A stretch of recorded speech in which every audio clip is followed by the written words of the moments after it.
ज्ञान मंथन में आप सभी का हार्दिक अभिनंदन करते हैं और आज हम आपको बतलाएंगे भगवान कृष्ण से जुड़ी एक रहस्यमयी कथा। बताएंगे आपको गरुड़ को यमुना में प्रवेश क्यों वर्जित है। गरुड़ के भय से दह में छुपे कालिया को भगवान श्री कृष्ण का अभयदान कैसे प्राप्त हुआ।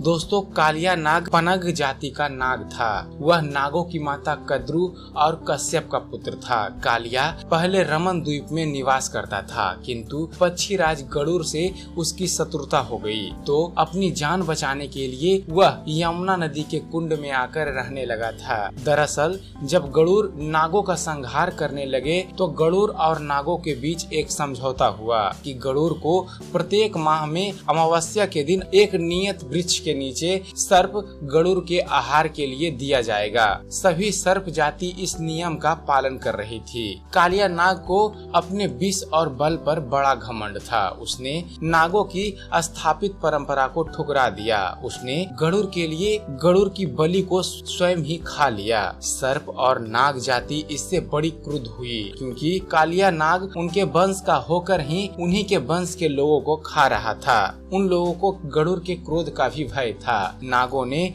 गरुड़ को सारी बात बता दी। गरुड़ ने कालिया पर आक्रमण कर दिया। कालिया ने अपने 100 फन फैलाए और गरुड़ पर विष प्रहार करने लगा। गरुड़ तो अमृत कलश के वाहक रहे थे, उन पर विष का प्रभाव नहीं हुआ। कालिया ने अपने दांतों से गरुड़ पर प्रभाव किया और उनको पकड़ लिया। पीड़ा से गरुड़ ने अपने शरीर को जोर से झटका। उनका प्रभाव इतना अधिक था कि कालिया जाकर यमुना में गिरा। वह भागकर कालिया दह कुंड में चला आया, क्योंकि गरुड़ यहाँ नहीं आ सकते थे।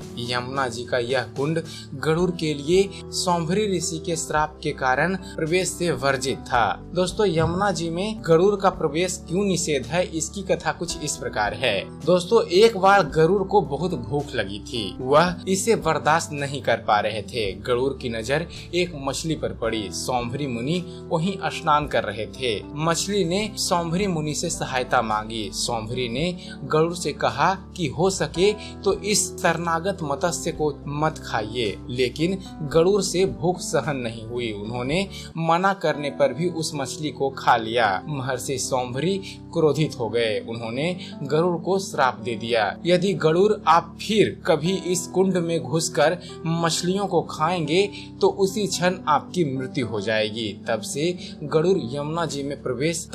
गरुड़ का प्रवेश यमुना में निषेध हो गया। कालिया नाग यह बात जानता था, इसलिए वह यमुना के उसी कुंड में रहने आ गया था। उसके विष के प्रकोप के कारण वह कुंड कालिया दह कहा जाने लगा। कालिया उसमें निर्भीक होकर अपने असंख्य पत्नियों के साथ रहता था। इसके विष के कारण वह स्थान उजाड़ सा हो गया था। उसके विष से मुक्ति दिलाने के लिए भगवान श्री कृष्ण एक कदम के वृक्ष से कुंड में कूद पड़े। कालिया के विष के कारण आसपास दूर दूर तक घास भी नहीं उगती थी, लेकिन केवल कदम बच गया था। कदम के बचने के पीछे भी एक कथा है। कथा कुछ इस प्रकार है। महापराक्रमी गरुड़ की माता बिंता एक शर्त हार गई थी। इसी कारण उन्हें अपनी सौत कद्रु की दासी बनना पड़ा था। सभी नाग कद्रु की संतानें हैं। दोस्तों, गरुड़ और सांपों का जन्म और उनकी माता कद्रु की कहानी हम किसी और वीडियो में आपको बतलाएंगे।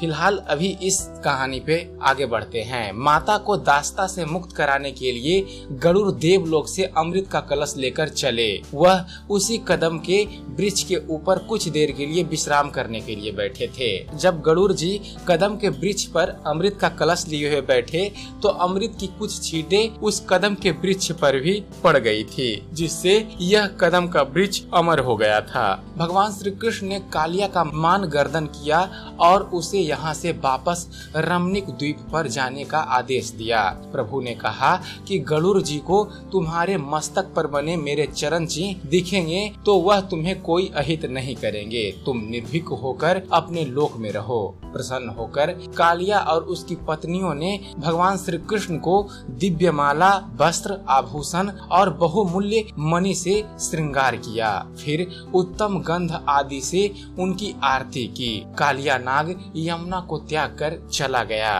और चलते चलते एक ज्ञान की बात। भगवान श्री कृष्ण श्रीमद् भगवत गीता में अर्जुन से कहते हैं, मैं सभी प्राणियों को समान रूप से देखता हूँ, ना कोई मुझे कम प्रिय है ना अधिक, लेकिन जो मेरी प्रेम पूर्वक आराधना करते हैं वो मेरे भीतर रहते हैं और मैं उनके जीवन में आता हूँ। तो आशा करते हैं आप सबको हमारा ये वीडियो पसंद आया होगा। अगर आपको इस चैनल पर दी गई जानकारी पसंद आती है तो आप हमारे वीडियो को लाइक कीजिए, शेयर कीजिए, हमारे वीडियो के बारे में कमेंट कीजिए कि आपको यह कैसा लगता है, और साथ ही साथ हमारे चैनल को सब्सक्राइब करना ना भूलें। हमारे चैनल को सब्सक्राइब कीजिए और देखते रहिए, जानते रहिए। धन्यवाद।